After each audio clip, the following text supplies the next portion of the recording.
Alvíceras, alvíceras.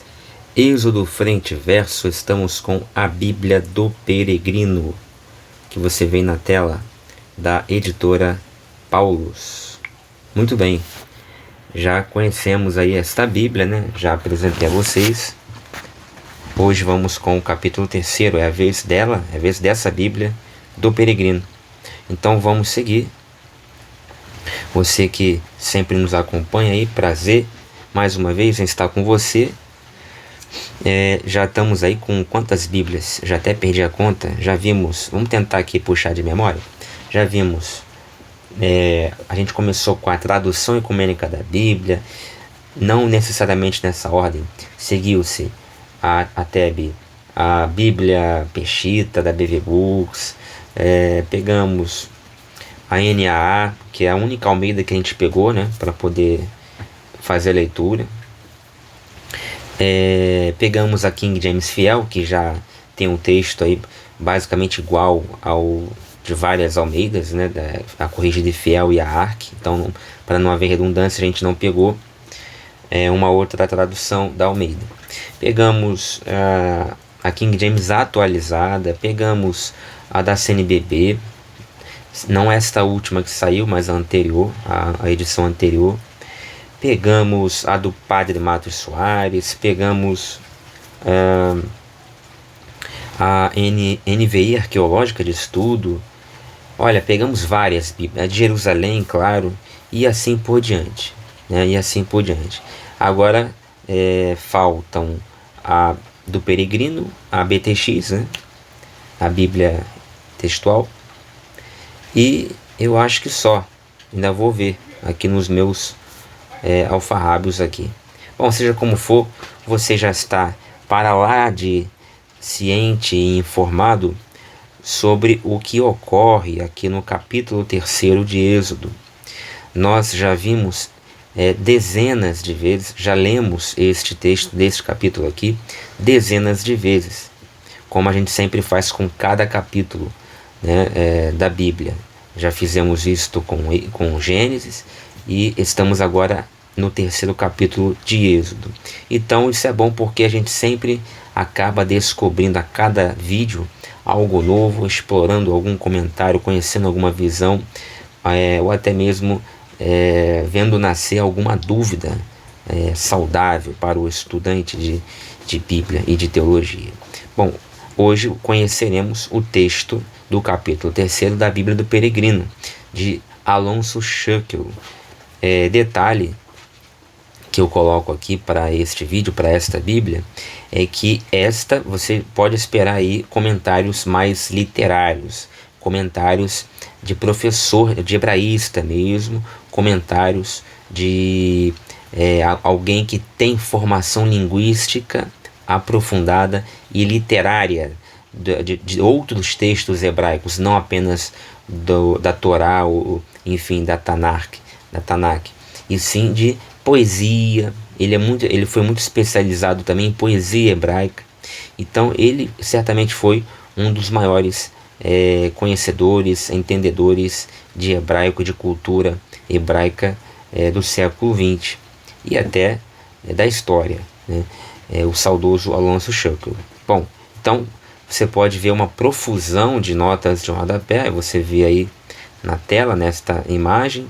Na outra imagem também, mais da metade, tá vendo, da Bíblia, da página, né, é feita de notas de rodapé. Então são fartas notas de rodapé. Vamos começar então com a leitura e a gente vai parando. Lembrando que não há notas marginais, ou seja, não há citações, referências marginais na Bíblia do Peregrino. Toda e qualquer referência intrabíblica é citada nas notas de rodapé. Isso ajuda a aumentar também o tamanho das notas de rodapé, tá? Outra coisa também, o texto em 2 colunas, como você vê aí, né?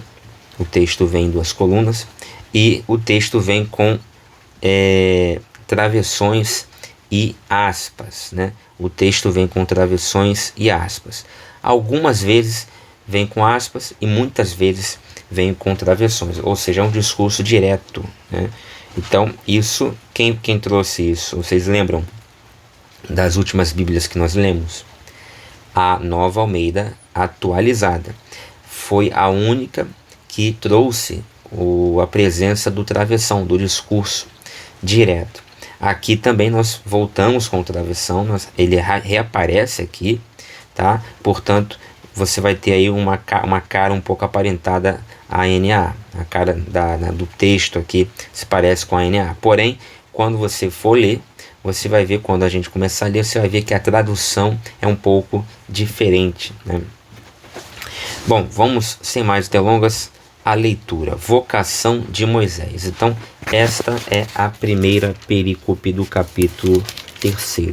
Mas, na verdade, gente, só tem uma perícope, né? Então, todo o capítulo 3 de Êxodo, aqui na Bíblia do Peregrino, contém apenas uma única perícope. Vocação de Moisés.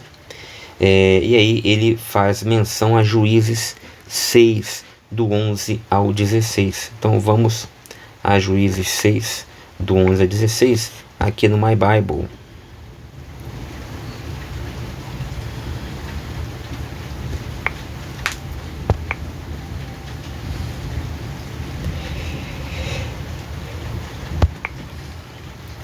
Que diz assim: a palavra eterno sem carne. Isso na versão ACF, Corrigida e Fiel da Almeida, tá?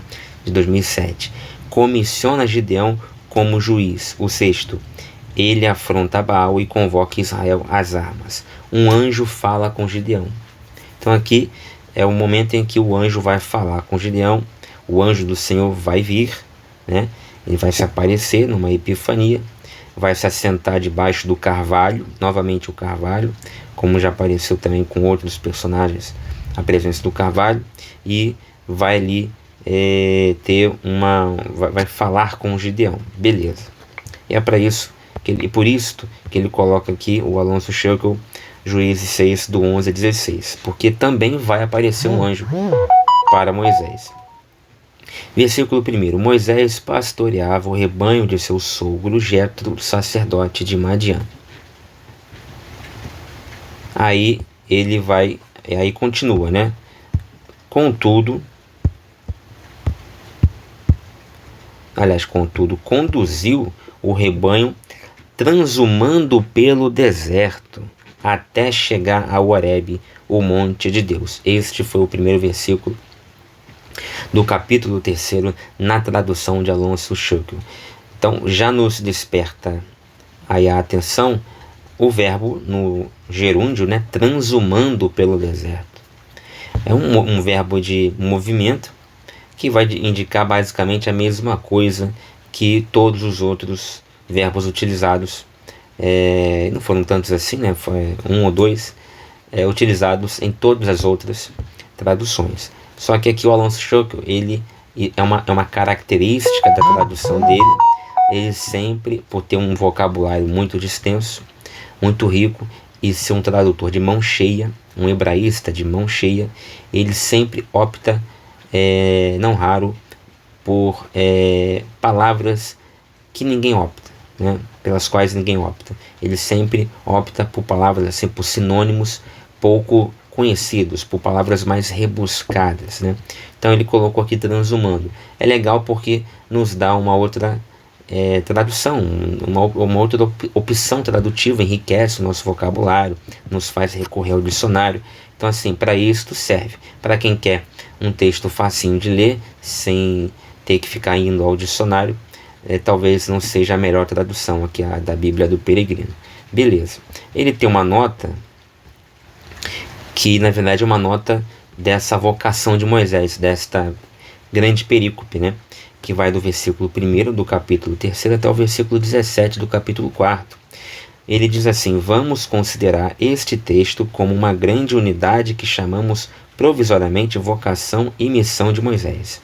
Tal como se apresenta agora o texto, podemos dividi-lo em seções ou componentes conforme o seguinte esquema: a aparição e identificação de Deus, projeto de libertação, missão de Moisés, diálogo de Moisés com Deus, ou seja, em 4 partes, né? Então, de novo, 5 partes no caso: aparição, 4, a aparição e identificação de Deus é uma parte, é apenas uma parte, né? A primeira parte, que é o que a gente vai estar lendo agora. Na segunda parte, vai ter aí o projeto de libertação, que vai ser noticiado por Deus a Moisés. Depois, missão de Moisés, também logo após, na sequência, diálogo de Moisés com Deus. A missão é acompanhada de um sinal. O diálogo consiste numa série de objeções. Aí ele vem que Moisés, vamos para a próxima página, que Moisés opõe, resistindo à missão e às respostas de Deus. Embora a construção atual do relato seja coerente, não faltam detalhes que se podem tomar como indícios de elaboração secundária. Isto aqui é importante. Há indícios de elaboração secundária. O mesmo foi dito pelo Oswaldo Luiz Ribeiro, só que com outras palavras, nos 2 últimos vídeos que vimos por ocasião da abordagem da nossa Bíblia livre, né?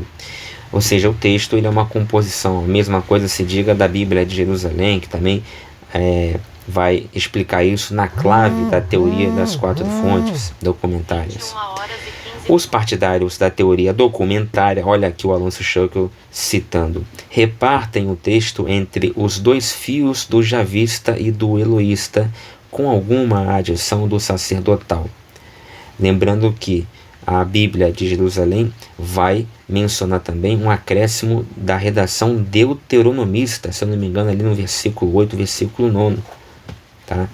Da sua análise, tiram uma conclusão importante para definir o perfil do eloísta. Outros autores preferem recorrer a tradições orais que se fundem e a um processo de elaboração por escrito. Então, alguns defensores da composição mosaica do Pentateuco, e no caso aqui do capítulo 3 de Êxodo, mas que tem muitas críticas à teoria das 4 fontes, vão dizer que, olha, não tem aqui uma composição de eloísta com javista não, mas existe aqui um acúmulo de tradições orais que pululavam aqui e acolá, aqui e ali, e alguém, num momento secundário, fundiu todas essas tradições orais num único relato, num único processo redacional, numa única elaboração por escrito. Sem negar essa pluralidade de ingredientes, é importante apreciar o desenvolvimento unitário e lógico do relato canônico, observando, por exemplo, que a explicação do nome e da nomeação de Arão figuram como respostas às objeções de Moisés. Então, Arão vai ser nomeado no próximo capítulo, no capítulo 4, como resposta aos pedidos, à súplica de Moisés, que estava tentando tirar o cu da seringa, né? Se desonerar da demanda dada por Deus a ele de ter que ir lá e liderar a galera toda perante o faraó. Imagina só, correndo o risco de perder a cabeça, e Moisés estava com medo, aquela coisa toda, disse, mas eu tenho a língua pesada, não sei falar, aquela coisa toda, que a gente vai chegar lá ainda. E Arão vai servir não apenas de ajuda para esse relacionamento, digamos assim, institucional, com os stakeholders de Moisés ali, os relacionais ali de Moisés, o faraó, enfim, o povo. Arão vai fazer o próprio Deus, Arão vai fazer relações públicas ali para Moisés, como também vai ser conselheiro, vai ser tudo, vai ser sacerdote depois, o chefe, o sumo sacerdote, né? Arão vai ser esse braço direito de Moisés aí, e que Deus vai levantar para ajudar Moisés. Existe uma outra nota que vai comentar do versículo 1 ao versículo 6, mas vamos chegar primeiro no versículo 6, aí quando terminarmos o versículo 6, a gente volta nessa nota. Paramos no primeiro, vamos então começar retomar do segundo, né? Versículo 2: o anjo do Senhor apareceu-lhe, anjo com A minúsculo aqui no peregrino, apareceu-lhe numa chama entre as sarças. Olha, outra diferença aqui, ele não coloca uma sarça, entre as sarças. Isso pode mudar totalmente a tradução, a interpretação teológica desta passagem, porque ele diz, o anjo do Senhor apareceu-lhe numa chama e a chama estava entre as sarças. Isso pode significar que a chama estava queimando várias sarças. Isso pode significar que a chama estava num espaço vazio entre as sarças e sem tocar, sem queimar, qualquer que seja, qualquer que tenha sido a sarça nenhuma. Então são as duas matizes interpretativas que nos dá o texto em língua portuguesa, como está aqui na Bíblia do Peregrino, tá? Então, de novo, o anjo do Senhor apareceu-lhe numa chama entre as sarças. Então o anjo apareceu numa chama e essa chama estava entre as sarças.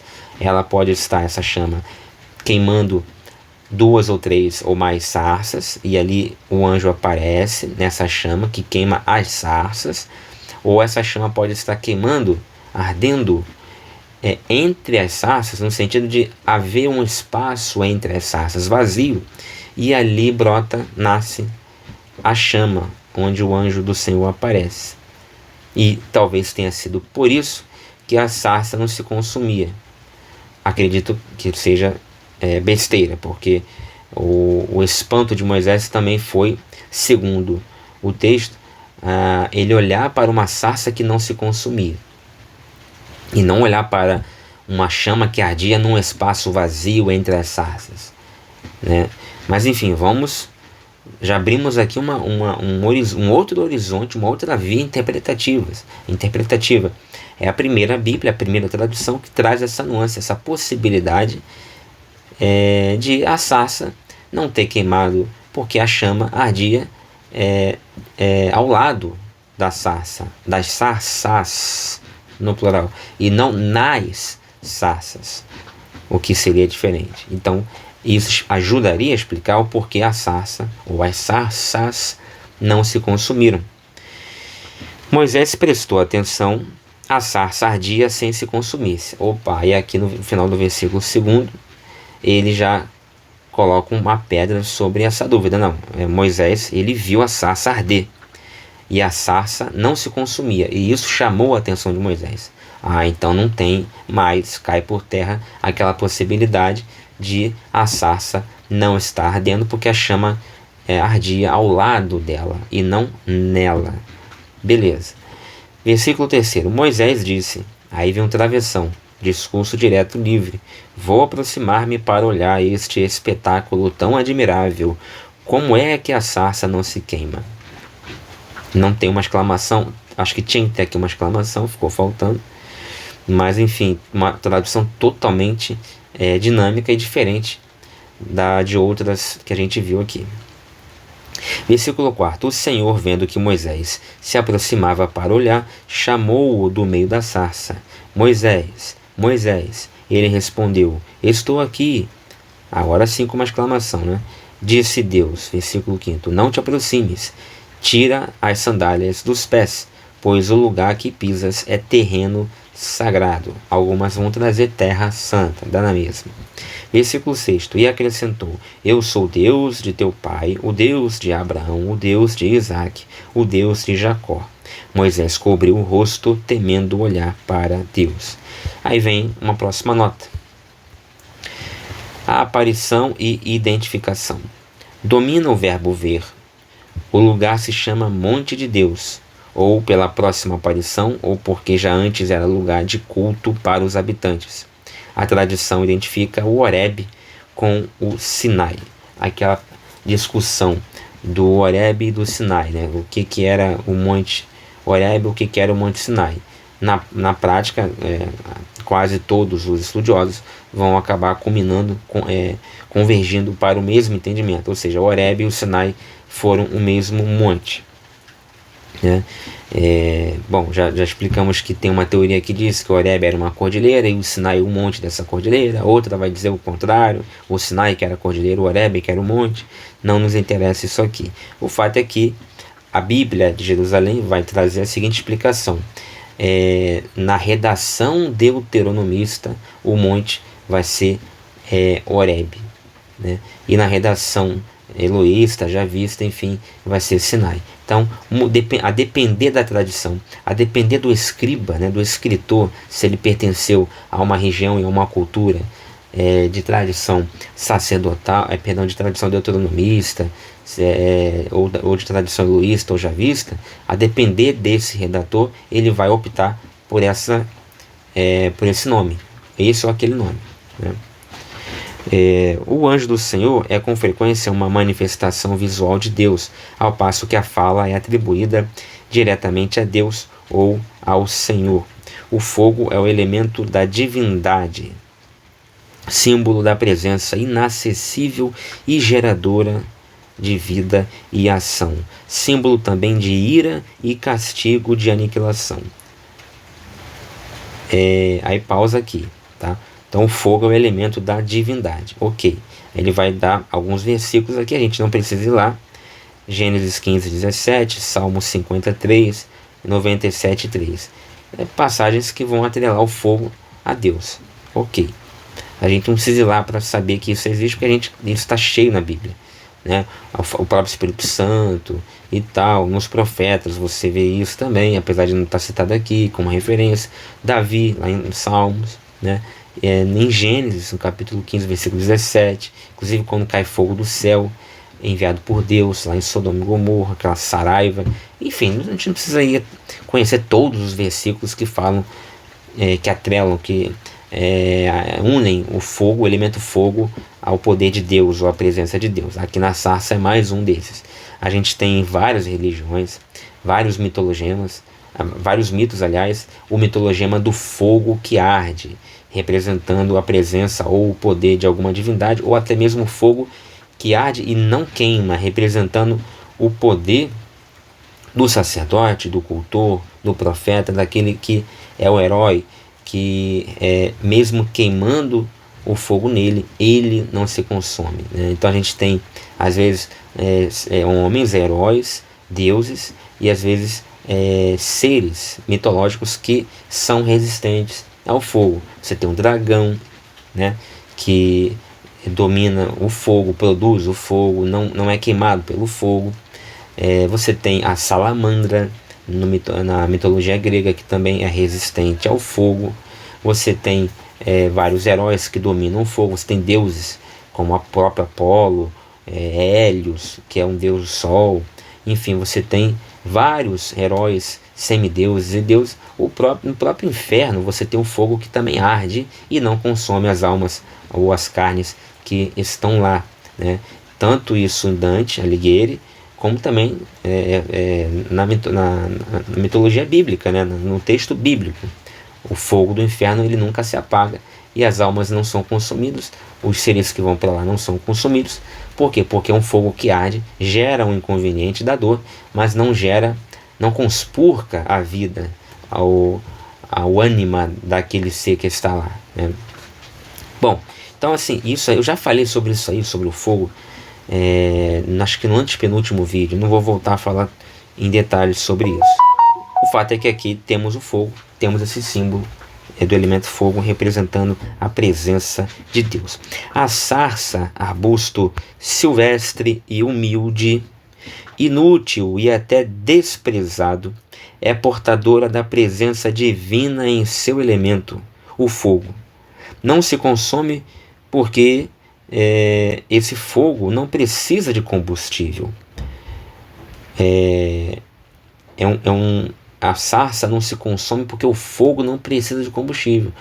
Então, olha que interessante essa interpretação mais poética de um poeta, que é o Alonso Schucker, né? Por isso que eu falei, a riqueza das notas da Bíblia do Peregrino está aí, né? Nessa pegada poética do Alonso. Então, por que ele vai dizer por que a chama, né, não consome a sarça?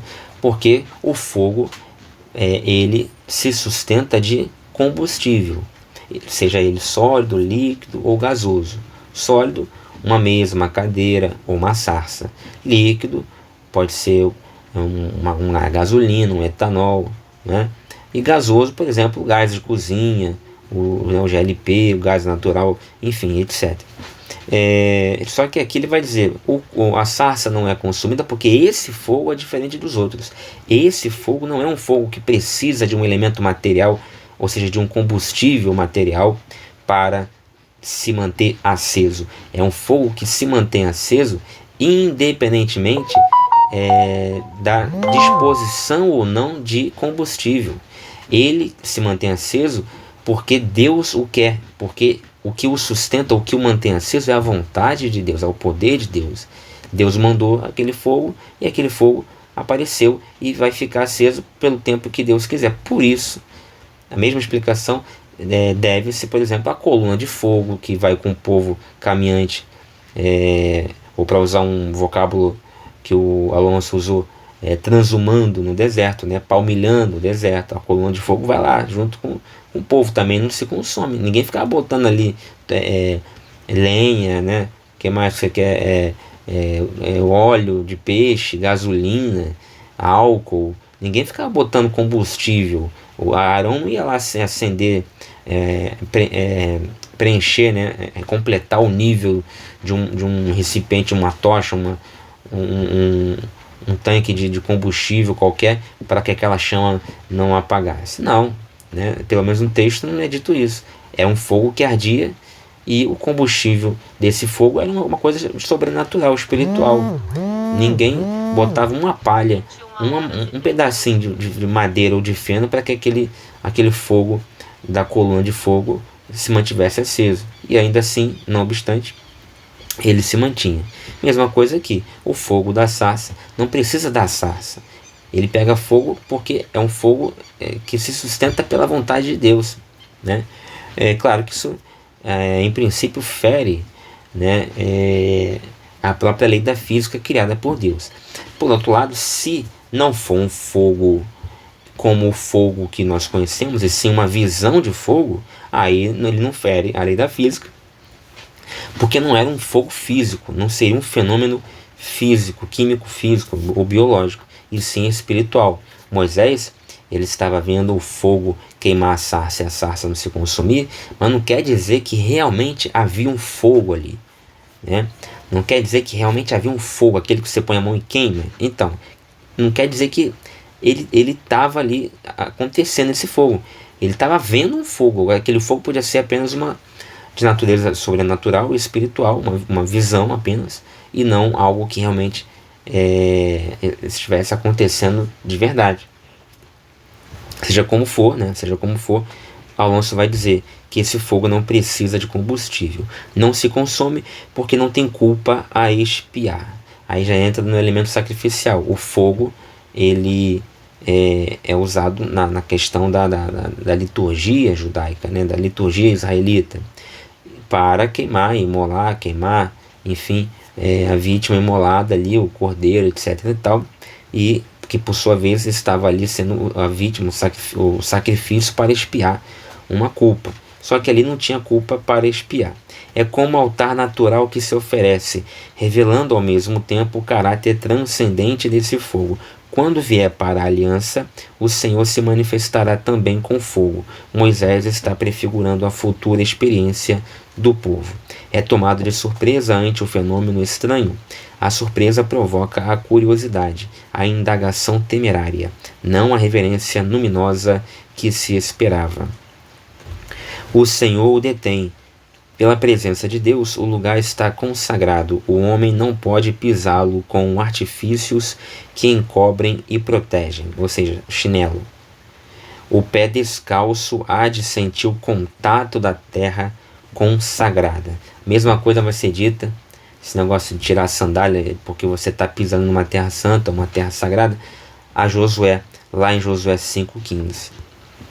A aparição se identifica, ainda sem pronunciar o próprio nome, como o Deus dos patriarcas. Com isso, a etapa histórica que começa fica incluída no arco gigantesco do projeto histórico do Senhor.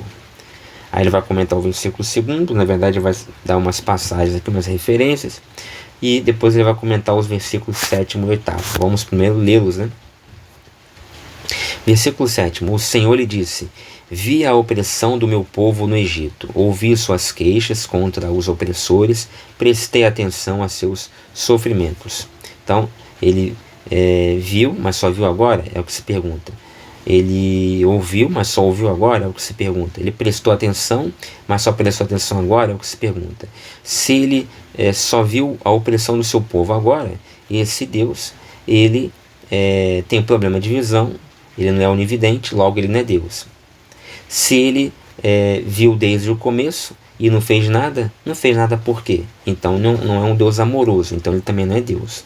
Se ele ouviu as queixas de cada israelita contra os seus opressores, né, que os chicoteavam e tal, se ele só ouviu agora, ele também não é onisciente, só ouviu agora. Por que não ouviu desde o começo? Então ele não é Deus. Se ele ouviu desde o começo e só agora que resolveu agir, 400 anos depois, então também não é um Deus amoroso que viu o povo por séculos sofrer e não fez nada. E assim por diante. Então é um problema nodal, pivotal, cordial, no sentido de ser o coração, digamos assim, do capítulo aqui, capítulo 3, que nos revela um Deus que, segundo o autor, é um Deus incoerente. É um Deus que, se formos analisar à luz do Novo Testamento, à luz da lógica filosófica, das provas de Santo Tomás de Aquino, de Santo Anselmo da Cantuária e tantos outros aí, os argumentos ontológicos, teleológico, cosmológico, é um Deus que não se sustenta, porque há uma incoerência muito grande aqui nesse Deus que está sendo revelado aqui no capítulo 3. Bom, aí ele continua assim no versículo 8: E desci para livrá-los dos egípcios, para tirá-los desta terra e levá-los a uma terra fértil e espaçosa, terra que mana leite e mel, o país dos cananeus, heteus, amorreus, ferezeus, heveus e jebuseus. Jebuseus de Jebus, cidade que vai ser um dos nomes, vai ser um nome de uma cidade, aliás, Jebus, que depois vai se juntar com a cidade de Salém, e vai dar Jebus-Salém, uma mesma cidade chamada Jerusalém, né? Jerusalém. Bom, ele vai comentar aqui os versículos 7 e 8. O desígnio presente é a libertação do povo oprimido. A iniciativa é de Deus, mas supõe uma situação precedente, pois chama os hebreus meu povo. A sequência de verbos é significativa. Vi, ouvi, conheço, desci, perdão. A salvação se formula em 2 tempos: libertação da escravidão e condução ao país prometido aos patriarcas. Em linguagem de ascendência mítica, é um país paradisíaco, que mana leite e mel. Em linguagem histórica, está ocupado por outros povos. Na lista falta um em relação a Deuteronômio 7:1 e Josué 3:10. Tem um povo que não está na lista, e está na lista de Deuteronômio 7:1. Né? Vamos ver então que povo é esse? Deuteronômio 7:1.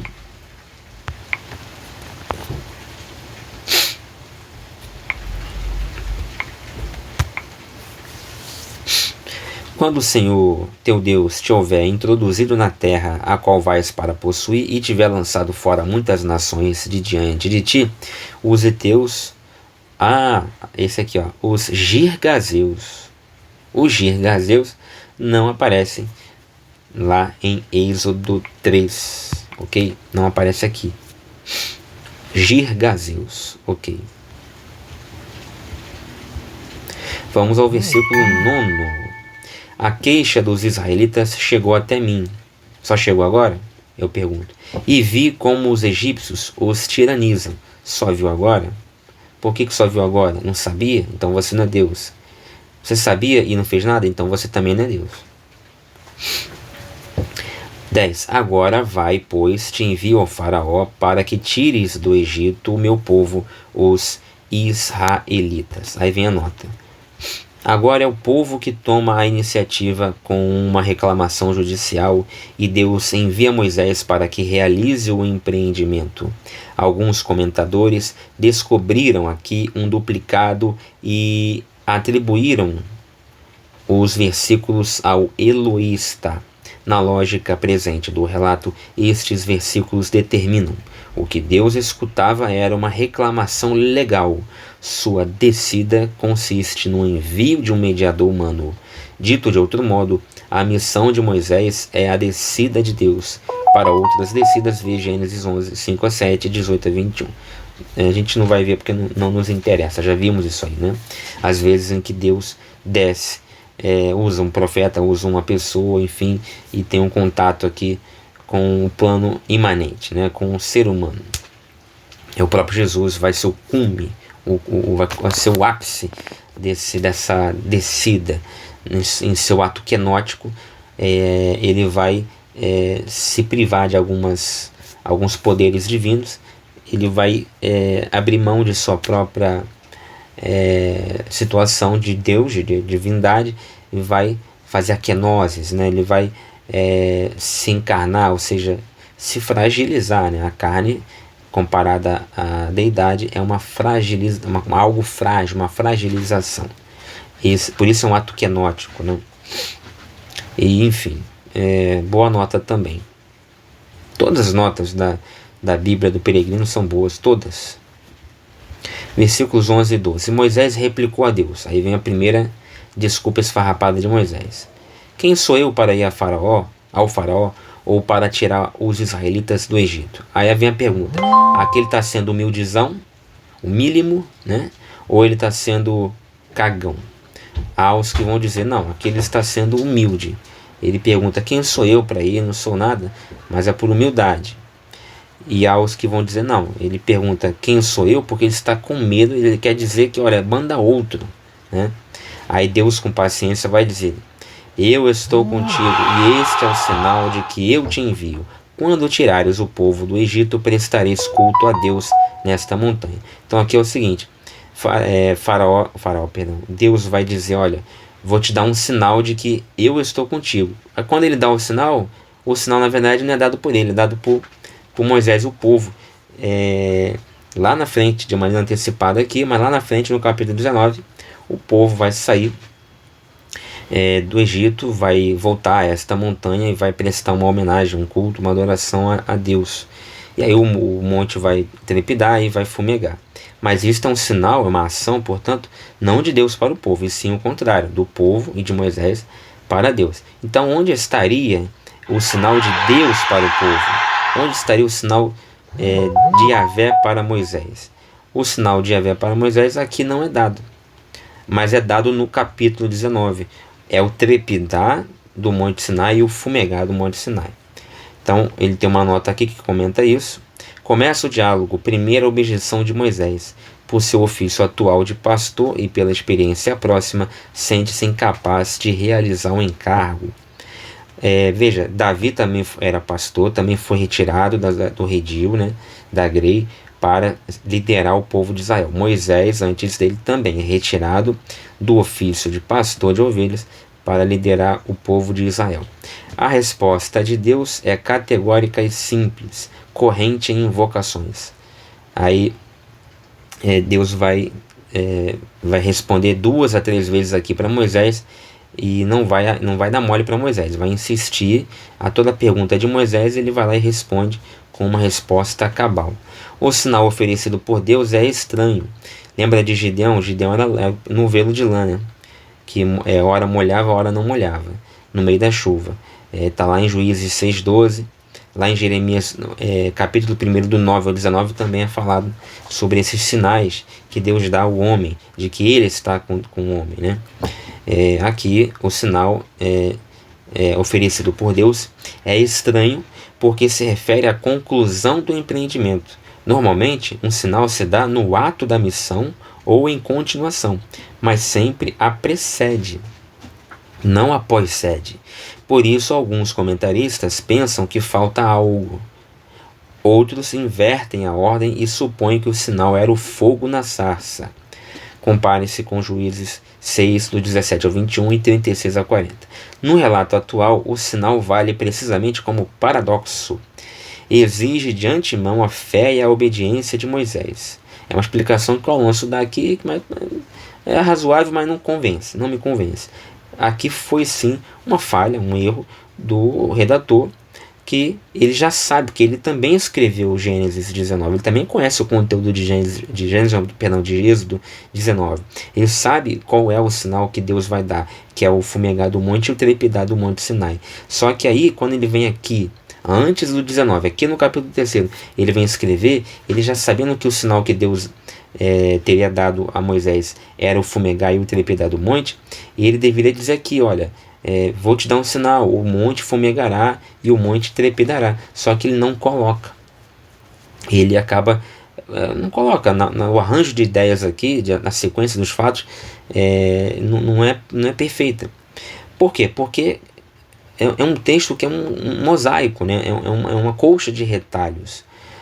Todo o Pentateuco é uma colcha de retalhos, é uma junção de diversas tradições, de diversos textos, né, que alguém, ou mais de uma pessoa, enfim, um grupo de escribas, pegou em determinado momento e vamos juntar tudo que a gente tem aqui anotado, escrito nos nossos pergaminhos? Vamos contar a história como se fosse uma única só, um texto só em sequência? Vamos. E aí começa a agrupar os relatos. E aí, lá pelas tantas, ele acaba, o escritor acaba enfiando os pés pelas mãos, porque acaba não colocando, sabe, aquela peça de quebra-cabeça que tem que entrar certinho no lugar dela, acaba não colocando, não acertando a peça. E aí ficam aparentes assim, esses erros, esses índices de autoria posterior. Este aqui, essa questão aqui do sinal que Deus fala que vai enviar e não envia, só vai enviar lá no 19, é mais um exemplo desse índice, desses índices, né, que revelam a autoria posterior do texto. No atual relato, o sinal vale precisamente como paradoxo. Exige de antemão a fé e a obediência de Moisés. Quando tiver cumprido a sua missão e num ato litúrgico, os israelitas com Moisés serão conscientes da liberdade que virá, e Moisés reconhecerá a validade da sua missão. Aí vai para os versículos 13 a 15. Moisés replicou a Deus: Vê, eu irei aos israelitas e lhes direi. Aí vem, abre aspas, abro aspas, né? Ou abrem-se aspas. É o que eu falei no começo. A Bíblia do Peregrino traz travessões e textos entre aspas. O Deus de vossos pais me enviou a vós. Se eles me perguntarem como se chama ele, o que lhes responderei? Lembrando que o povo já chamava Deus por Yahvé, pelo nome Yahvé, né? Então a pergunta aparentemente é meio sem noção aqui do Moisés. Mas, como Oswaldo Luiz Ribeiro nos ensina, essa questão aqui do nome, né, eu sou o que sou, a pergunta de Moisés não era, olha, qual o nome? Tipo assim, João, Roberto, Joaquina. Não é isso. O que Moisés quer, o que Moisés faz aqui é perguntar pelo caráter. Porque o nome na cultura hebraica, paleo-hebraica, o nome ele não era só um chamamento, um substantivo próprio para chamamento, entendeu? Fulano, ei, ô Ciclano, vem cá. Ele ia além disso. Ele continha um significado do caráter da pessoa, ou do caráter que se pretendia que aquela pessoa tivesse. E por isso que se dava nome para a criança, às vezes, daquilo que o pai deseja, ou a mãe desejavam que ela viesse a ser no futuro, né? Bom, aí ele diz aqui, Deus disse a Moisés, versículo 14, sou o que sou, assim dirás aos israelitas, eu sou, me envia a vós. Aí ele vai ter uma nota aqui, né, claro. Mas vamos ler o 15 também, vamos ler o 15 também, que a nota comenta até o 15. Deus acrescentou, dirás isto aos israelitas, o Senhor Deus de vossos pais, Deus de Abraão, Deus de Isaque, Deus de Jacó, me envia a vós, este é o meu nome para sempre, assim me chamareis de geração em geração. Aí vem a nota. Segunda objeção de Moisés, ele se fia em Deus, o povo se fiará nele? quererão saber qual Deus o envia? Dado decisivo na missão profética. Por exemplo, Deuteronômio 13, Jeremias 23, 13. Perguntarão pelo nome da divindade. A resposta é, ao mesmo tempo, positiva e ambígua. Vale para Moisés e vale para o povo. Estes 3 versículos estão entre os mais analisados e discutidos de todo o Antigo Testamento. Qual a origem do nome YHWH? Existia fora e antes de Israel? Oswaldo vai dizer que YHWH tem uma origem fora de Israel. Uma origem, se não me engano, fenícia, alguma coisa assim. Que significa em si esse tetragrama? Que função tem no relato? Sobre as 2 primeiras perguntas, se multiplicaram as conjecturas, sem oferecerem uma resposta plausível. Sobre a terceira, começamos confessando que nossa vocalização é duvidosa, pois nos nomes compostos encontramos as formas Ya, né, ou seja, YAH, Io, YO, Yerro, YEHO. A corrente YAHWE, Yarve, é uma forma factítiva do verbo HYH, que significa ser, existir. Aquele que dá o ser, faz existir. Então, Yahvé, ou até o tetragrama YHWH, teria alguma relação com o verbo ser, existir, né? Então, por isso aqui, talvez também, como o povo já chamava Yahvé pelo tetragrama YHWH, com a vocalização que nos é hoje desconhecida, a resposta veio, a resposta de Deus para Moisés aqui veio num jogo com essa palavra, com esse tetragrama, usando a mesma raiz do tetragrama, só que aqui mudando um pouco, variando um pouco essa raiz, né, essa palavra. Então, eu sou o que sou, nessa expressão tem o verbo ser, e YHWH tem também a raiz do verbo ser, que é H e o Y, né? HYH.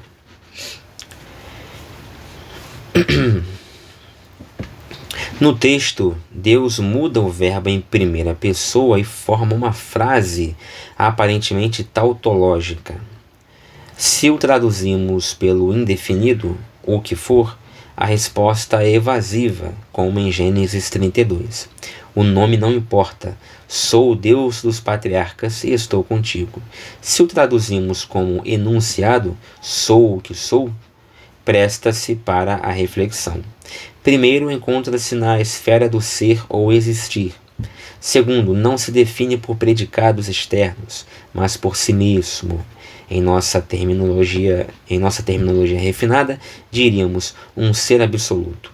Pois bem, para os israelitas vale o sentido enunciativo, eu sou, que se oferece como explicação de um nome conhecido e se identifica com Deus dos patriarcas. E acrescenta uma ordem perpétua, daí em diante Deus será invocado com o nome de YHWH. E assim foi. Está lá em Isaías 42:8. E em 26:8, até que em tempos posteriores se evitou tal nome, substituindo-o por Adonai. Na teoria documentária, o eloísta considera que neste ponto se revela o nome de YHWH. Até o presente, ele só usou o nome Elohim ou um substituto. A partir daqui, ele vai usar YHWH. Vamos para os versículos 16 a 22. Aí já vou logo ler a nota de rodapé, se bem que ele também vai virar a página. Vamos ler os versículos então. Versículo 16. Vai, reúne as autoridades de Israel e dize-lhes. Dize-lhes o quê? o Senhor Deus de vossos pais, de Abraão, de Isaque e de Jacó, me apareceu e me disse: eu vos tenho presentes e vejo como os egípcios vos tratam. 17. Decidi tirar-vos da opressão egípcia e fazer-vos subir ao país dos cananeus, heteus, amorreus, ferezeus, heveus e jebuseus, para uma terra que mana leite e mel. 18. Eles te ouvirão e tu, com as autoridades de Israel, te apresentarás ao rei do Egito e lhe direis: o Senhor Deus dos Hebreus veio ao nosso encontro e nós temos de fazer uma viagem de 3 jornadas pelo deserto, a fim de oferecer sacrifícios ao Senhor nosso Deus. 19. Eu sei que o rei do Egito não vos deixará partir, a não ser pela força. 20. Mas eu estenderei a mão, ferirei o Egito com prodígios que farei no país, e então ele vos deixará partir. 21. Farei que este povo ganhe o favor dos egípcios, de modo que, ao sair, não partam de mãos vazias. 22. As mulheres pedirão às suas vizinhas, ou às donas das casas em que se hospedam, objetos de prata e ouro, e roupa para vestir seus filhos e filhas. Assim despojareis os egípcios. Então, vem agora aqui as notas, né, de rodapé. Vamos lá. Temos uma nota que comenta do 16 ao 22. Seguem-se, de novo, o envio de uma predição articulada dos eventos futuros até a saída do êxodo. A saída ou êxodo. A profecia estilizada há de servir para tranquilizar e animar Moisés. Depois deverá compartilhar dela com as autoridades, para se apresentar corporativamente ao faraó. Num primeiro momento, essa notícia não é destinada ao povo. As etapas são estilizadas e condensam um relato detalhado dos capítulos seguintes: petição ou intimação, resistência do faraó, castigo de Deus, saída do povo enriquecido. O verbo usado para tirar é aqui fazer subir, ou seja, do território baixo do Egito ao montanhoso de Canaã. No versículo 18 ele comenta: o primeiro pedido, tática, é licença de 3 dias para uma peregrinação cultual pelo deserto. Então, quer dizer, ele vai dizer aqui, ele vai talvez arbitrar a possibilidade de o pedido de Moisés. Na hora que ele faz o pedido, ele não revela o que Deus revelou como objetivo para o povo, para ele antes, que seria tirar o povo dali e levar para fora do Egito e nunca mais voltar. Ele revela para Faraó uma coisa um pouquinho diferente: Faraó, eu vou ali e já volto. 3 dias e já volto. Vou só prestar um culto com o meu povo. Milhares de pessoas, né? Quase 1 milhão, segundo a própria Bíblia. Enfim, é outro problema que este capítulo aqui tem. Versículo 20. O castigo de Deus serão a ferida e o prodígio. Ou seja, as pragas, né? Deus vai matar, vai fazer perecer uma série de egípcios com as 10 pragas. Ele fala para Moisés ir lá e pedir para o faraó libertá-los, mas ele já também fala: olha, não vai adiantar nada, porque ele só vai mudar de ideia quando eu matar o filho dele, matar um monte de gente e tal. Então aí pergunta-se por que Deus manda Moisés ir lá perder o tempo dele, né? Ficar pedindo uma coisa que o próprio Deus já fala que ele não vai conseguir. Nos versículos 21 e 22, os presentes que se levam têm o caráter de compensação pelos serviços prestados durante a escravidão. Podem significar também os despojos da vitória que Deus reparte entre suas tropas. A expoliação dos egípcios será um tema explorado pelos santos padres e aplicado a outras culturas, né? Bom, e assim terminamos o capítulo 3 pela Bíblia do Peregrino.